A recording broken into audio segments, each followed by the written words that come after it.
한나라 말기 그 시대 정치판은 그야말로 거대한 쓰레기장 같았어요. 뇌물은 기본, 아부는 옵션, 거짓말은 국룰인 세상이었죠.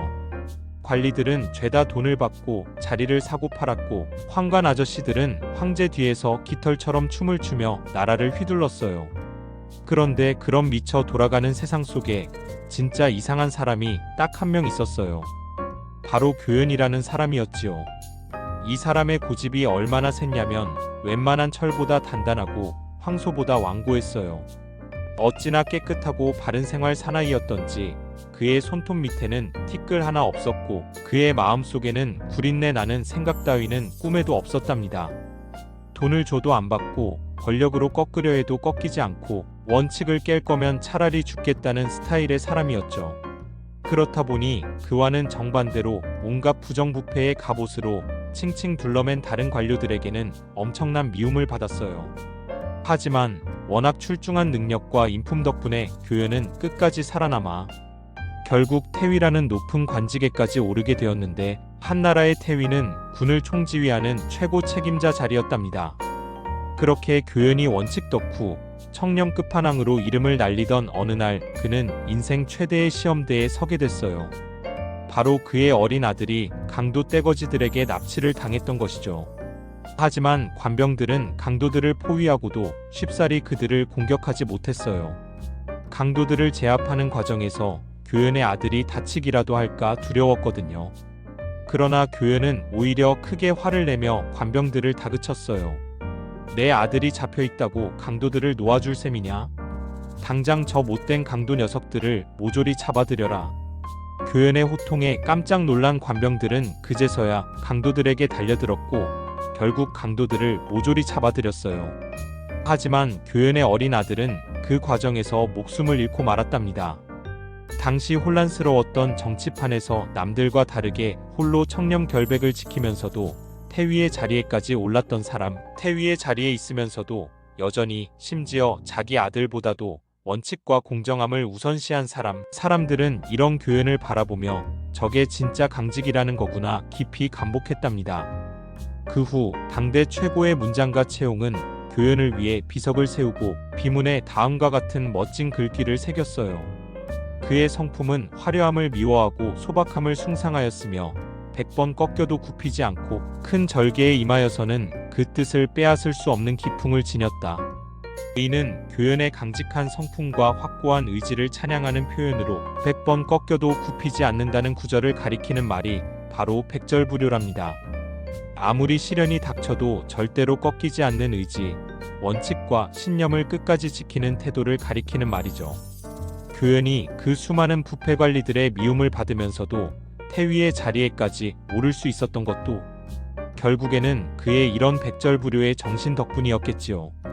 백절불료, 일백백, 꺾을절, 안일불, 휠려, 100번 꺾일지언정 휘어지지 않음, 수없이 꺾여도 굽히지 않음, 백절불료. 옛날 아주 먼 나라에 두 소년이 있었습니다. 그들의 이름은 차윤과 송강이었죠. 차윤은 말수가 적고 늘 책을 들고 다니는 소년이었습니다. 하지만 그의 집은 너무 가난해서 저녁이면 방안이 깜깜해졌어요. 공부를 해야 하는데 이대로 어두운 밤을 보낼 순 없어. 차윤은 밤하늘을 올려다보다가 반짝이는 무언가를 발견했어요. 반딧불이네. 그는 들판에서 반딧불이들을 모으기 시작했습니다. 명주천으로 주머니를 만들어 그 안에 반딧불이 수십 마리를 넣었죠. 반딧불이들이 주머니 속에서 빛을 내자 그것은 마치 마법 램프 같았어요. 차윤은 그 빛으로 책을 읽으며 세상을 이해하고 꿈을 키워갔답니다. 그런가 하면 또 다른 마을에는 송강이라는 소년이 있었습니다. 송강 역시 책을 무척 좋아했지만 집이 가난해서 등불을 켤 기름을 살 수 없었답니다. 그런데 어느 추운 겨울밤, 송강은 쌓인 눈 위로 달빛이 반짝반짝 빛나는 것을 보았죠. 눈 위의 빛이라니, 이걸로 공부할 수 있겠어. 그는 두꺼운 옷을 입고 창문을 열어 차가운 바람을 맞으며 눈에 반사된 달빛으로 책을 읽기 시작했습니다. 얼어붙은 손으로 페이지를 넘기며 송강은 꿈을 포기하지 않았습니다. 이 두 소년은 마침내 노력 끝에 훌륭한 어른이 되었습니다. 차윤은 왕실에서 중요한 일을 하는 관리가 되었고, 송강은 나라를 지키는 공정한 관리로 이름을 떨쳤습니다. 이 두 아이의 이야기에서 형설지공이라는 멋진 사자성어가 생겨났어요. 형은 반딧불이를 뜻하고 설은 눈을 뜻하며 지는 의라는 뜻이고 공은 공 또는 노력을 뜻한답니다.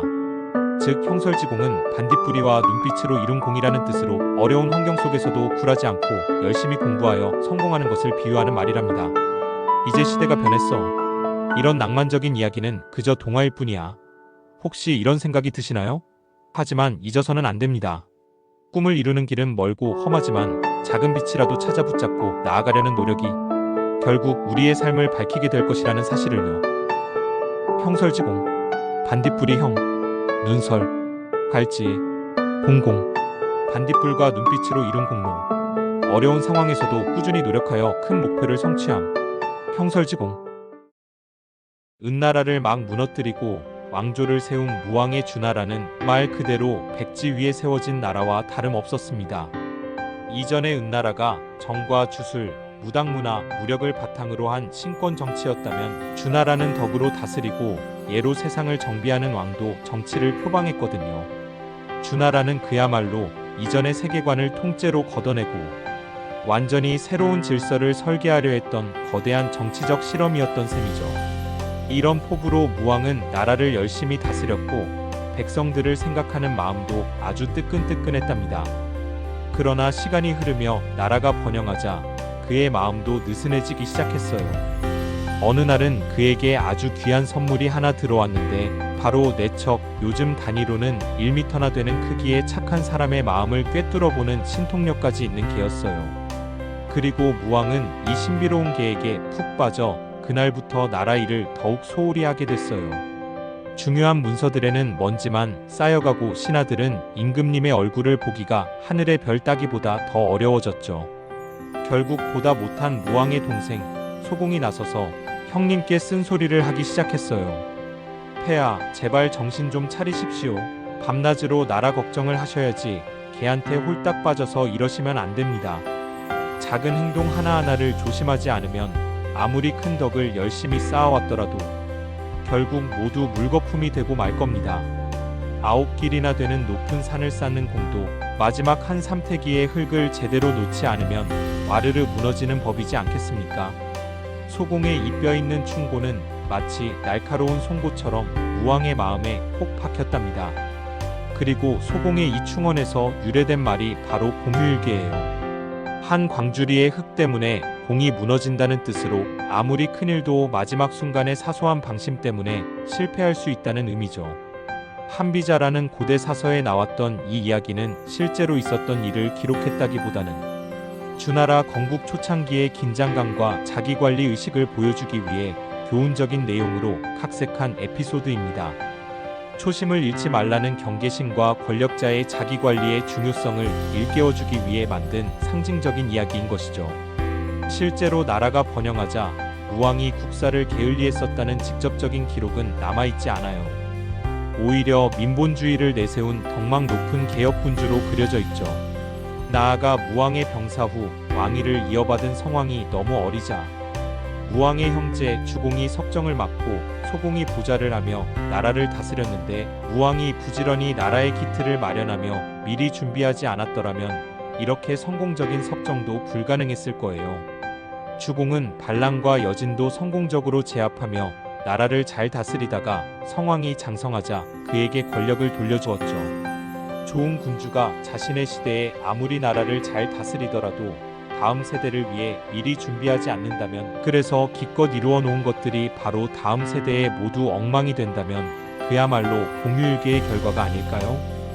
끝까지 긴장 풀지 말라는 아주 오래된 잔소리 같지만 안타깝게도 세상은 늘 이걸 잊어버리는 사람들로 가득하죠. 공유일계, 공공, 이지러질 휴, 한일, 삼태기 쾌. 산을 쌓아 올리는데 한 삼태기의 흙을 게을리하여 완성하지 못함. 거의 이루어진 일을 중지하여 오랜 노력이 아무 보람도 없게 됨. 공유일계. 거대한 제국 당나라가 번성하던 시절 장구령이라는 문인이 세상에 이름을 알리기 시작했어요. 고결한 마음과 깊은 학문을 지닌 그는 어린 시절부터 푸른 구름을 꿈꾸었지요. 푸른 구름, 즉 청우는 흔하디흔한 흰 구름이나 잿빛 먹구름과는 달리 어쩌다 한번 눈에 띌까 말까 할 만큼 드문 귀하고 신비로운 구름이었어요. 그래서 사람들은 청운이 뜬 곳에는 신선이나 천자가 될 귀한 분이 있을 거라고 생각했어요. 청운은 드높은 이상, 범상치 않은 운명의 상징이었죠. 이는 중국 땅에서 아주 오래전부터 쓰여온 비유로 한나라 시대 사마천이 쓴 사기의 백이열전에서는 공자를 가리켜 청운지사라고 평하기도 했어요. 푸른 구름처럼 고귀한 뜻을 품은 사람이라는 뜻이지요. 시간이 흐르며 청운은 이상과 포부의 상징으로 자리 잡았고 장구령 역시 가슴에 그 푸른 구름 하나를 품고서 힘차게 세상으로 나아갔어요. 장구령은 곧 어진 재상이 되었어요. 백성을 위하고 나라의 앞날을 걱정하며 고든 마음으로 황제에게 간언하기를 두려워하지 않았지요. 하지만 거짓된 자들의 세상은 바르기만 한 사람을 결코 오래 놔두지 않는답니다. 궁에는 황제 현종의 총애를 받던 장구령을 시기하며 그의 재상 자리를 노리던 이인보라는 간신이 있었어요. 이인보는 입으로는 달콤한 말을 내뱉으며 속으로는 칼을 품고 있는 아주 지독히도 간사한 자였죠. 그는 황제의 눈과 귀를 가린 채 교묘한 말재주와 비열한 음모로 장구령을 권력의 자리에서 밀어냈어요. 결국 장구령은 벼슬에서 쫓겨나 초야에서 쓸쓸한 여생을 보내게 되었죠. 재상의 자리에까지 올랐지만 자신의 뜻을 끝까지 펼치지 못하고 간신의 겉모술수로 허탈하게 물러난 그는 시를 하나 남겼답니다. 옛날 가슴속에 청운의 뜻을 품고 벼슬길에 올랐건만 덧없이 흘러간 세월 속에 이제는 흰 머리칼만 남았구나. 밝은 거울 속 초라한 그림자와 그 그림자를 바라보는 내 자신만 서로를 가엾게 여길 뿐 그 누가 이 마음을 알아주랴. 젊은 날의 드높은 포부, 즉 청운의 뜻이 좌절된 것에 대한 장구령의 깊은 회한이 드러나는 시죠. 청운이라는 말에 담긴 서정적 정서가 잘 드러난 장구령의 이 시로 인해 청운지지라는 말 역시 큰 뜻을 품은 이들의 고귀한 포부를 상징하는 표현으로 더욱 굳게 자리잡게 되었답니다. 청운지지, 풀을 청, 구름운, 갈지, 뜻지, 푸른 구름처럼 높고 큰 뜻, 청운지지. 전국시대 진나라의 번옥이라는 용맹한 장군이 살고 있었습니다. 그러나 그는 진나라의 왕에게 불만을 품고 그에게서 달아나 연나라로 숨어들었어요. 그리고 진나라의 왕은 그런 그를 잡기 위해 그의 목에 큰 보상을 걸었답니다. 번옥이는 깊은 숲속 아무도 찾지 못할 것 같은 조그만 오두막에서 홀로 지냈어요.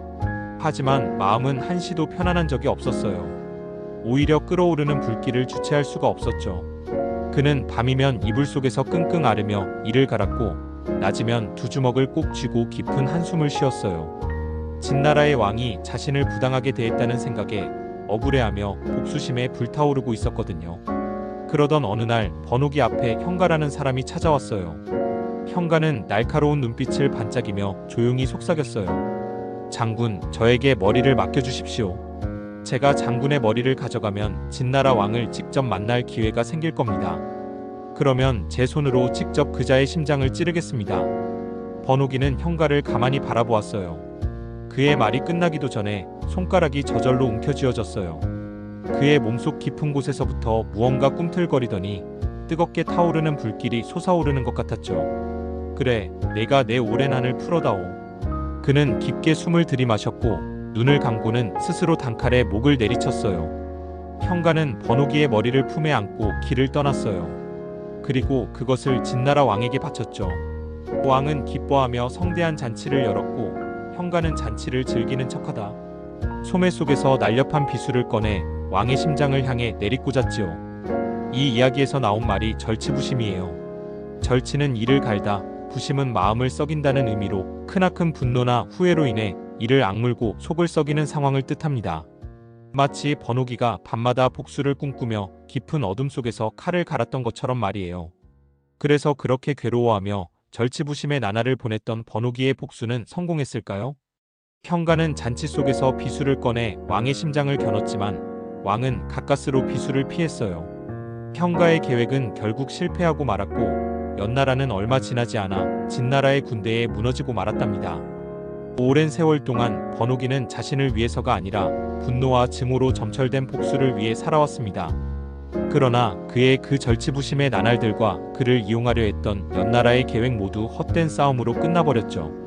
혹시 절치부심의 상황 속에 놓여 있다면 이 이야기의 끝을 떠올려 보세요.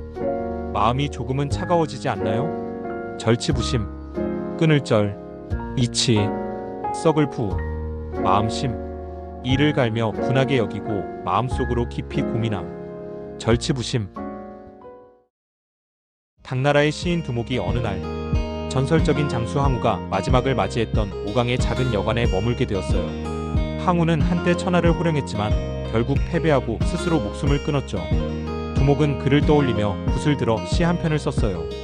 전쟁의 승패는 누구도 미리 알 수 없는 일이니 때로는 부끄러움을 참고 묵묵히 견디는 것이야말로 진짜 강한 마음일 것이다. 강동에는 재능 있는 인재들이 많은데 그들 중에도 흙먼지를 날리며 다시 달리는 법을 아는 자는 많지 않구나. 권토중래는 이 시에서 탄생한 말로 흙을 말아 일으킬 것 같은 기세로 다시 온다는 말이에요. 권토는 흙을 휘말다, 중래는 다시 오다를 뜻해요. 뛰어난 능력을 가진 사람이라도 실패와 좌절을 딛고 일어설 용기가 없으면 그 재능이 빛을 발할 수 없음을 의미하죠. 병아리가 될 기회를 빼앗기고 알로 깨져버릴 운명 속에서도 따뜻한 밥 위에 행복한 후라이를 꿈꾸는 계란처럼 자신에게 주어지는 환경에 굴복하거나 역경에 쓰러지지 않고 다시 새로운 길을 찾는 용기와 결단력을 키운다면 언젠가는 반드시 다시 성공으로 향하는 길을 달리게 될 것입니다. 지난 실패의 땅에 흙먼지를 일으키며 아주 거센 기세로 말이죠. 권토중래. 어떤 일에 실패한 뒤 힘을 쌓아 다시 그 일에 착수함. 거둘권, 흑토, 무거울 중, 올래. 권토중래. 길고 길었던 전쟁 끝에 항우와 유방의 마지막 전투 때 있었던 일입니다. 항우는 많은 전투에서 이겼지만 결국 천하를 손에 거머쥘 운명은 그의 것이 아니었어요. 유방의 휘하에 있던 한나라의 명장 한신에게 포위당해 궁지에 몰리고 있던 어느 날 밤 그는 사방에서 들려오던 초나라의 노랫소리에 그만 마음이 꺾이고 말았답니다. 한나라 군사들이 항복한 초나라 병사들에게 고향 노래를 부르게 했던 것인데 항우는 초나라가 이미 한나라에 넘어간 것이라 생각하고 크게 낙담했던 것이죠. 그래도 그는 항복하지 않았어요. 자신의 군사들과 끝까지 버티며 필사적으로 싸웠죠. 하지만 한나라 군대에 밀리고 밀려 결국 오강이라는 강가에 다다르게 되었답니다. 불행 중 다행으로 배를 타고 도망칠 수 있는 기회가 생긴 것이었어요. 그러나 항우는 강물을 가만히 내려다보았어요. 그 물속에 비친 자신의 얼굴이 낯설게 느껴졌어요. 초나라의 용맹한 장수? 아니었어요. 패장, 도망자, 패배한 사람일 뿐이었죠. 강동으로 돌아가면 내 얼굴을 보고도 사람들은 나를 반길까? 항우는 슬프게 웃었어요. 그는 차마 고향 사람들을 볼 면목이 없었어요. 무슨 낯짝으로 강을 건너겠는가? 그는 결국 배에 오르지 않았어요. 그리고 칼을 꺼내어 스스로 생을 마감했답니다. 그의 이야기에서 나온 말이 무면도강이에요. 얼굴이 없어서 강을 건널 수 없다. 즉 부끄러워 차마 돌아갈 수 없는 상황을 뜻하는 말로 일에 실패하여 고향에 돌아갈 면목이 없음을 이르는 말이죠. 사람은 자신이 운명을 쥐고 있다고 믿지만 때로는 운명이 사람을 휘두르는 법입니다. 한때 천하를 호령했던 항우에게 끝내 남은 것은 부끄러움 뿐이었습니다. 우리 역시 언젠가 지나온 길을 돌아볼 날이 올 것입니다. 언젠가 강을 건너야 할 때 부끄러워 강을 건너지 못하는 일이 생기지 않도록 항상 스스로를 돌아보며 현재를 잘 쌓아가야 할 것입니다. 무면도강, 없을무, 면면, 건널도오, 강강, 얼굴을 들 수 없어 강을 건너지 않음, 일에 실패하여 고향에 돌아갈 면목이 없음, 무면도강. 한나라 경제는 새로운 시대를 열고자 야심차게 인재를 찾았습니다. 그 중에는 90의 나이에도 꼿꼿한 기계를 자랑하는 원고생이 있었죠. 원고생의 직원을 두려워한 신하들은 이런저런 핑계로 그의 등용을 반대했지만 그의 고든 성품을 높이 산 경제는 개의치 않고 그를 등용했습니다. 아니나 다를까 원고생은 조정에 들어오자마자 지위 고하를 막론하고 잘못된 것을 지적하며 쓴소리를 아끼지 않았습니다. 그의 솔직함은 때로는 황제마저 긴장하게 만들었죠. 같은 산동 출신의 젊은 학자 공손홍은 그런 원고생을 못마땅하게 여겼습니다. 늙은이가 분수도 모르고 저리 날뛰다니 나이가 많다고 다 잘난 것도 아닐 텐데. 공손홍은 원고생을 무시하며 그를 피했습니다. 하지만 원고생은 공손홍의 속마음을 꿰뚫어 보고 있었습니다. 어느 날 그는 공손홍을 불러 진심 어린 충고를 건넸습니다. 자네는 젊고 학문을 좋아하는 사람이라 들었네.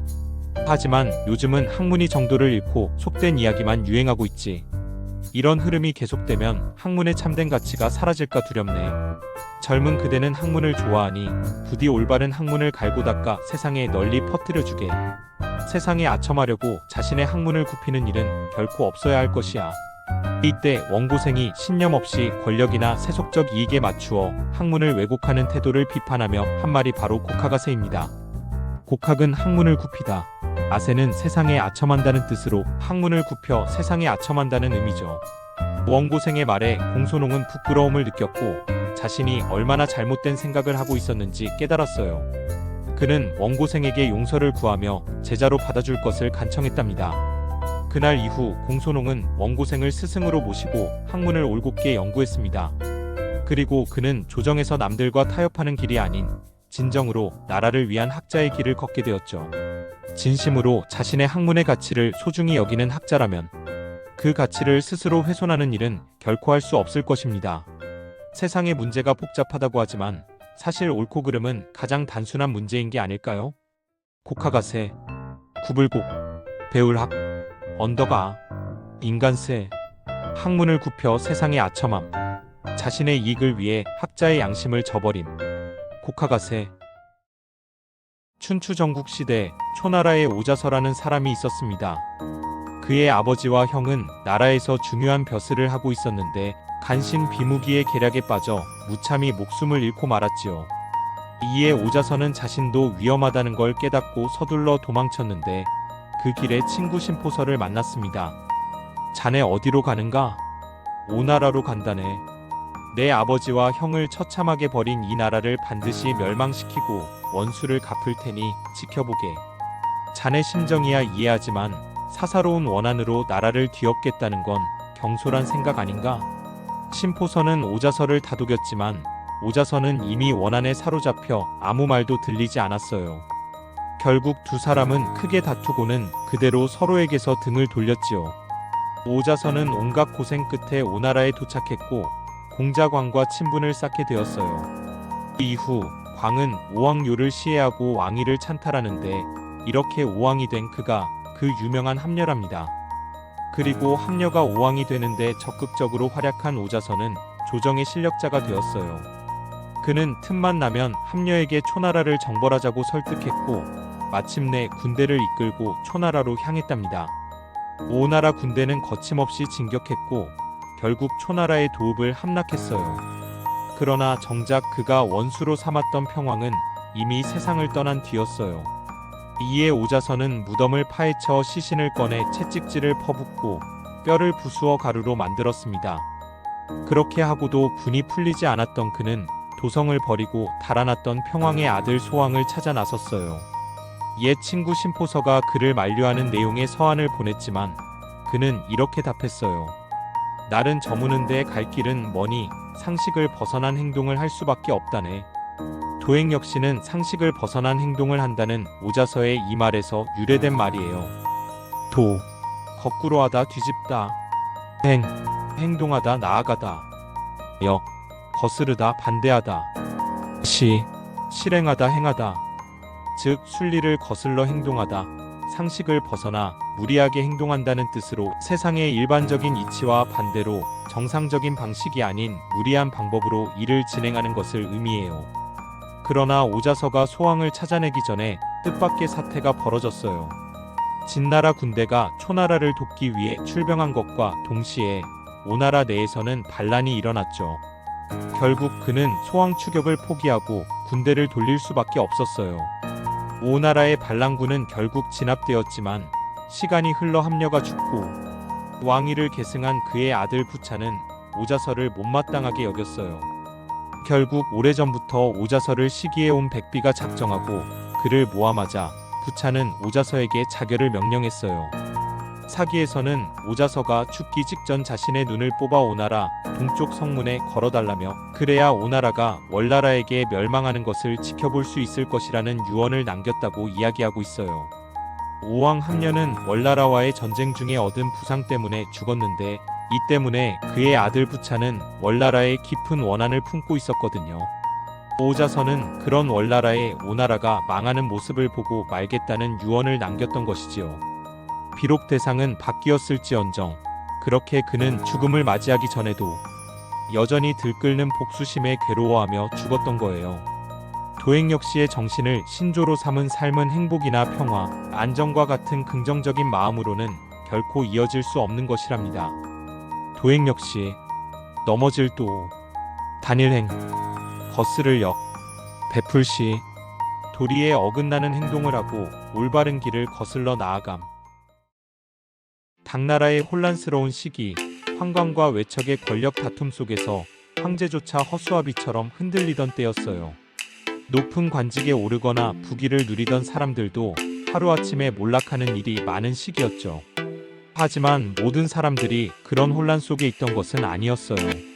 순우부는 당시 광릉 지역에서 지내던 팔자 좋은 한량이었죠. 어느 날 얼굴이 벌겋게 달아오를 정도로 술을 많이 마신 순우부는 해나무 아래서 골아떨어졌어요. 그런데 웬 요상한 차림의 사내 둘이 나타나 순우분을 깨우더니 괴양국 임금님이 모셔오라 했다는 겁니다. 그 말이 끝나기가 무섭게 사내들은 그의 팔을 잡고 회나무 밑으로 이끌었어요. 순우부는 사내들과 함께 회나무의 뿌리 사이에 있던 작디작은 구멍 속으로 쑥 빨려 들어갔답니다. 놀랍게도 그 안에는 웅장한 성문이 서 있었어요. 그리고 그 앞에는 황금빛 용포를 입은 국왕이 서 있었죠. 드디어 오셨군요, 순우대인. 이곳에서 큰일을 맡게 될 것이오. 그날 이후 순우부는 꿈같은 나날을 보냈어요. 그는 왕의 사위가 되어 화려한 궁궐에서 온갖 영화를 누렸답니다. 며칠이 지나자 그는 난가군이라는 땅의 태수로 임명되었어요. 그곳은 비옥한 땅과 풍요로운 백성들로 가득했습니다. 시간이 흘러 그는 점점 더 높은 자리에 올랐고 마침내 국정을 논하는 재상의 자리에까지 올랐어요. 그러나 좋은 날은 오래가지 않았어요. 달라국이 침공해오자 순우부는 백성들을 이끌고 용감히 싸웠지만 싸움은 참혹했어요. 그의 군대는 산산이 부서졌고 패배의 잔해만이 남았어요. 설상가상으로 아내마저 병으로 세상을 떠나고 말았죠.